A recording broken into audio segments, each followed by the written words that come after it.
మా నేను సన్యాసుల్లో కలవడానికి పోతానా. నువ్వు ఆల్రెడీ సన్నాసివే కదరా. సన్నాసుల్లో కాదు మా సన్యాసుల్లో. ఎందుకురా? ఎవరో పిల్లనిచ్చేటట్టు కనపరాలా, నీకా నాకు పెళ్లి చేసే ఇంట్రెస్ట్ లేదు. ఇప్పుడు బాగానే సంపాదించినావు కదా, ఉండు ఏదో ఒకటి చూద్దాంలే. లేదులేమ్మా, ఆఖరికి నా కింద పనిచేసే వాళ్ళకి కూడా పెళ్లినేయడానికి రెడీగా ఉండరు. వాళ్ళదేమో జాబ్ అంట, నాదేమో వ్యాపారం అంట. ఆఖరికి వాళ్ళు కూడా పెళ్లి కార్డు ఇచ్చి నీ పెళ్లి ఎప్పుడని అడుగుతాను. తలే ఆడ పెట్టుకోవాలని అర్థం కాల. నేను చూస్తా అని చెప్పినా. నాకు నమ్మకం లేదు, మోతాపా.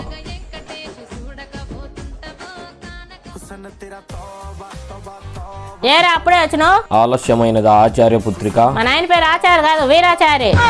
టాపిక్ డైవర్ట్ చేయక. అయితే మరి ఎందుకు వచ్చినావు? నేను కాశీలో ఘోర తపస్సులో ఉన్నప్పుడు నన్ను పిచ్చోని అనుకుని రాళ్లతో కొట్టిండ్రు. మామూలుగా కాదంట, పిచ్చి కుక్కను కొట్టినట్టు కొట్టారంట.